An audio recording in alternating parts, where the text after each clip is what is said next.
to Throne Talk, the channel where we dive into all things royal and beyond. If you're new here, don't forget to hit that subscribe button so you don't miss out on the latest royal updates, stories, and, of course, a little bit of royal gossip. Today, we're talking about something close to the hearts of parents everywhere. Choosing the right school for your child. Except in this case, the child is none other than Prince George, the future King of England, and the parents are none other than the Prince and Princess of Wales, William and Kate. Now, that's what I call high-stakes parenting. So let's set the scene. Prince George is currently attending Marlborough School, a prestigious preparatory school in Berkshire that's just a short drive from the family's home at Eton College in Windsor. Marlborough is known for its top-notch facilities, academic rigor, and a host of extracurricular activities that could make any adult jealous. Seriously, they've got everything from a 9-hole golf course to a bee farm. Can you imagine Prince George coming home and saying, "Mummy, I've learned how to tend to bees today"? It's a charming thought. But now, the royal couple is looking ahead. George is growing up. Can you believe he's already 10 years old? And the time has come to consider secondary schools. For most parents, this might involve visiting a few open days and weighing up league tables. But for the royals, it's a bit more complicated. There's tradition to consider, security concerns, and, of course, ensuring the school aligns with the values they're instilling in their children. Recently, Princess Kate was spotted touring 2 private schools in London. University College School in Hampstead and Highgate School. Both are highly respected institutions, known for their academic excellence and well-rounded curriculums. UCS, for example, is renowned for fostering independent thinking and creativity. Highgate, on the other hand, offers a more traditional yet forward-thinking approach to education. Both schools have excellent reputations, and either would be a fantastic choice for Prince George. But, and this is a big but, neither school has a royal legacy. Unlike Eton College, which has educated generations of British royalty, including George's grandfather King Charles and his dad, Prince William, these schools represent something of a departure from tradition. Now, speaking of Eton, let's talk about the elephant in the room.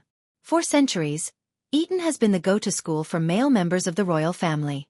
It's practically a rite of passage, like learning how to wave from a carriage or mastering the art of the subtle royal head tilt. But Kate, ever the modern and hands-on parent, seems to be considering other options. And honestly, who can blame her? She's a Marlborough College alumna herself and has spoken highly of her time there. Marlborough is a co-educational boarding school in Wiltshire, known for its holistic approach to education and emphasis on character development. It's also worth noting that it's co-ed, which could be a factor for Kate, given her preference for a more balanced environment. It's clear that Kate and William want their children to have as normal an upbringing as possible. Well, as normal as it can be when you're third in line to the throne. They've moved away from the hustle and bustle of Kensington Palace to the relative tranquility of Windsor. They're often seen doing the school run themselves, and they're keen to give their kids a taste of the countryside. So will they break royal tradition and opt for a co-ed school like Marlborough or Highgate? Or will they stick with the tried-and-true formula and send George to Eton? Only time will tell, but one thing's for sure. The decision will make headlines no matter what. Now, let's pause for a second. If you're enjoying this video, make sure to give it a thumbs up and subscribe to Throne Talk. We're just getting started, and your support means the world to us. Plus, we've got plenty more royal content coming your way, so stay tuned. Back to the story. There's also a practical side to consider. Both UCS and Highgate are located in London, which could mean a big lifestyle change for the Wales family. Moving back to London full-time might make sense if George attends school there, but it would be a significant shift from their current setup. Windsor offers them privacy, space, and a sense of normalcy that's hard to come by in the royal fishbowl. Would they be willing to give that up for the sake of George's education? It's a tough call. And then there's Marlborough. If George were to follow in his mother's footsteps, it would be a full-circle moment for Kate. Imagine the stories she could share with him about her time there. "This is where I learned to play lacrosse, George. And over there is where I tripped and fell in front of the entire school." It's a sentimental choice, but also a practical one. Marlborough's emphasis on nurturing individuality and resilience could be just what George needs as he prepares for a life in the public eye. Of course, we can't forget the wild card option. Staying at Marlborough. The school goes up to age 13, so George could technically stay there for a few more years before making the leap to secondary school. This would buy the family some time to consider their options and allow George to enjoy a bit more stability. Plus, let's be honest, who wouldn't want to stay at a school with a golf course and a bee farm? Whatever they decide, it's clear that Kate and William are putting a lot of thought into this.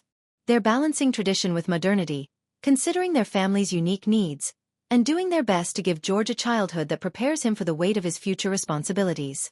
And honestly, that's something we can all admire.